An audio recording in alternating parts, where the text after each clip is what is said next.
Hello everyone. आज हम लोग करेंगे चिड़िया की बच्ची के प्रश्न उत्तर। और इस लेसन की रीडिंग और एक्सप्लेनेशन के लिए आप हमारा दूसरा वीडियो देख सकते हैं। सबसे पहले हम करेंगे कहानी से।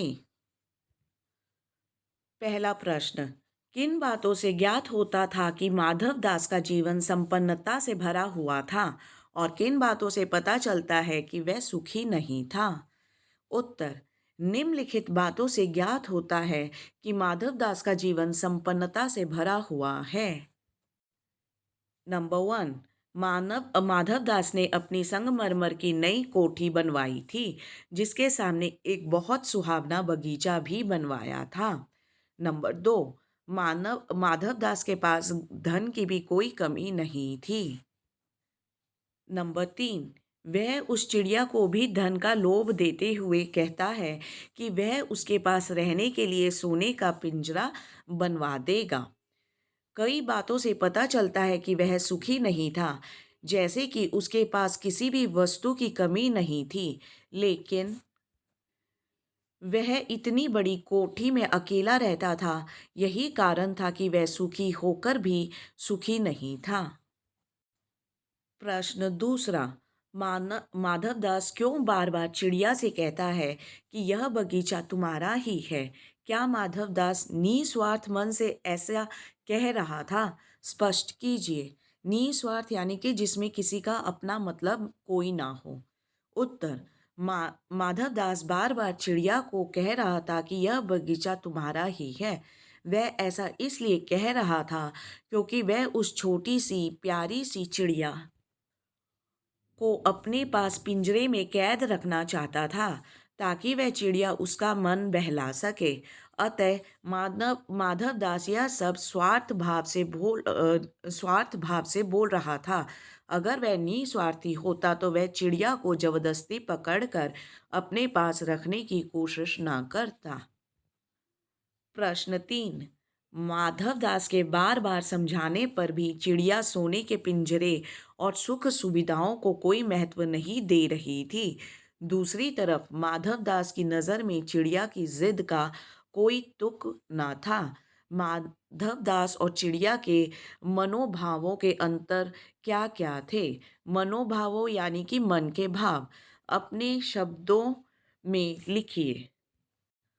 उत्तर, चिड़िया और माधव दास दोनों के मनोभाव एक दूसरे से विपरीत थे। विपरीत यानी उल्टे। चिड़िया एक आज़ाद पक्षी है जिसे खुले आसमान में उड़ना पसंद है, अपनी माँ के साथ रहना पसंद है।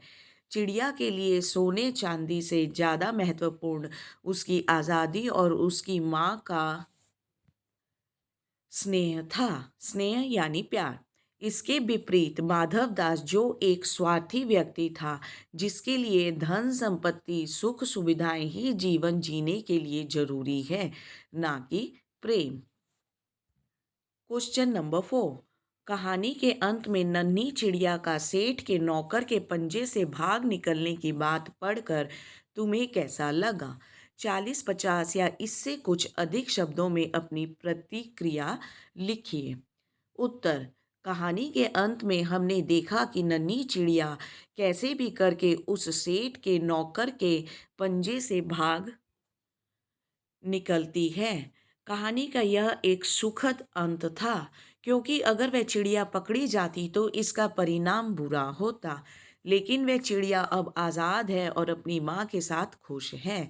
कहानी के अंत में चिड़िया के बचने से मुझे बहुत खुशी हुई।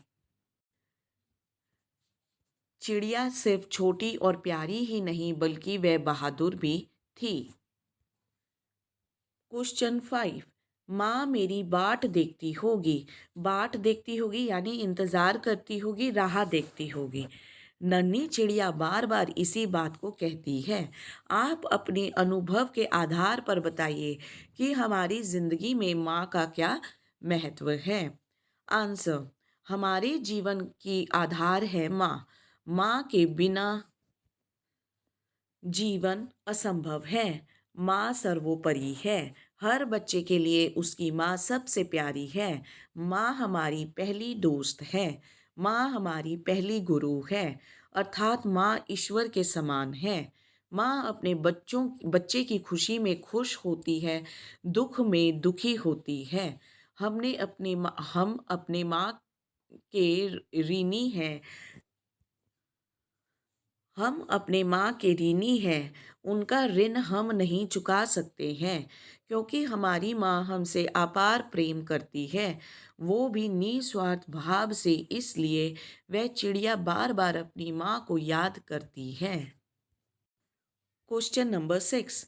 इस कहानी का कोई और शीर्षक देना हो तो आप क्या देना चाहेंगे और क्यों? आंसर। इस कहानी का शीर्षक हम जीवन का असली सुख रख सकते हैं, क्योंकि इस कहानी में हमने जिंदगी जीने के दो भिन्न नजरिए पढ़े हैं। भिन्न यानी अलग अलग। अब हम करेंगे कहानी से आगे। पहला प्रश्न। इस कहानी में आपने देखा कि वह चिड़िया अपने घर से दूर आकर भी फिर अपने घोंसले तक वापस पहुंच जाती है। मधुमक्खियों, चींटियों, ग्रह नक्षत्रों तथा प्रकृति की अन्य विभिन्न चीजों में हमें एक अनुशासनबद्धता देखने को मिलती है। इस तरह के स्वाभाविक अनुशासन का रूप आपको कहाँ-कहाँ देखने को मिलता है? उदाहरण देके बताइए। अनुशासन मतलब डिसिप्लिन। जैसे कि हम देखते हैं प्रकृति के इन छोटे-मोटे जानवर या कहीं पे भी बहुत ज़्यादा डिसिप्लिन होता है। ये अपने लाइफ का सेम पैटर्न फ़ॉलो करते हैं। तो उसी चीज़ का हमें एग्ज़ाम्पल देना है। उत्तर।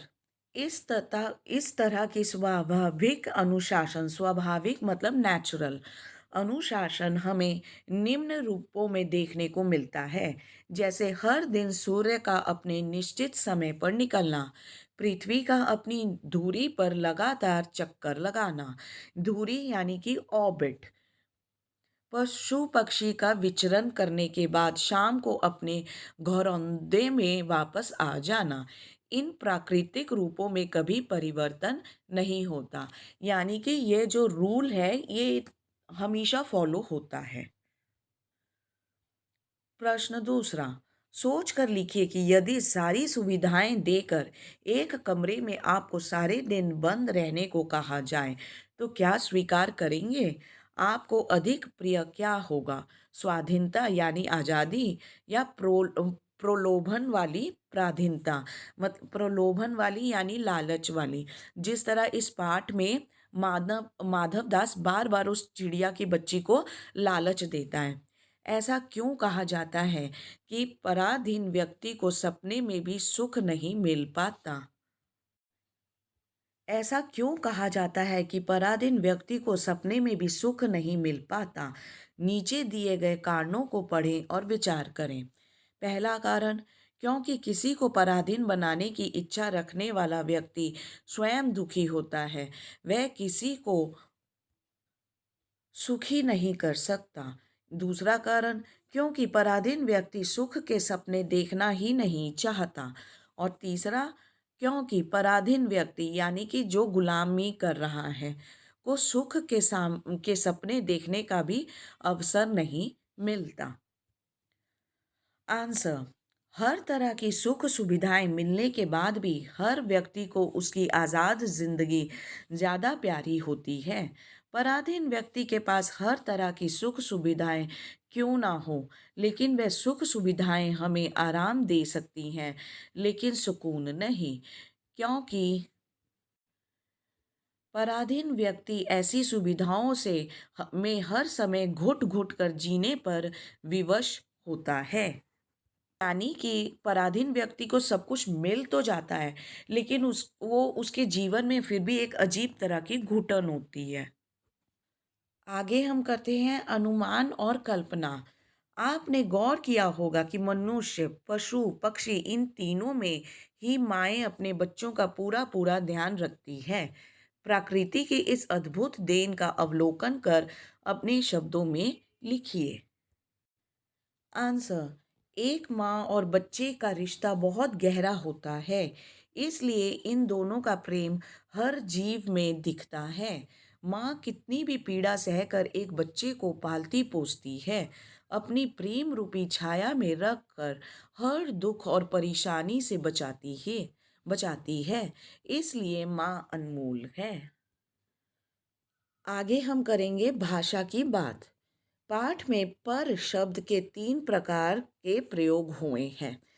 पहला है, गुलाब की डाली पर एक चिड़िया आन बैठी, कभी पर हिलाती थी। पर बच्ची काँप काँप कर माँ की छाती से और चिपक गई। तीनों पर के उद्देश्य तीनों पर के प्रयोग 3 उद्देश्यों से हुए हैं। इन वाक्यों के आधार लेकर आप भी पर का प्रयोग करें। ऐसे 3 वाक्य बनाएं जिनमें अलग अलग उद्देश्यों के लिए पर का प्रयोग हुआ हो। उत्तर, मेज पर। इधर पर का मतलब है ऊपर। मेज पर किताब रखी है। सेकंड, चिड़िया के पर। इधर पर का मतलब है पंख, बहुत सुंदर है। पर मैं नहीं आ सकती, इस तीसरे पर का मतलब है लेकिन। तो ये अलग अलग 3 रूप हैं पर के जो हम यूज करते हैं। प्रश्न दूसरा, पाठ में तैने क्षण भर खुश करियो 3 वाक्यांश ऐसे हैं जो खड़ी बोली हिंदी के वर्तमान रूप में तूने क्षण भर खुश करना लिख बोले जाते हैं, लेकिन हिंदी के निकट की बोलियों में कहीं कहीं इनके प्रयोग होते हैं। इस तरह के कुछ अन्य शब्दों की खोज कीजिए। कुछ अन्य शब्द हैं, दियो, देना, आयो, आना, जइयो, जाना, कार्यो, करना, मन्ने, मैंने।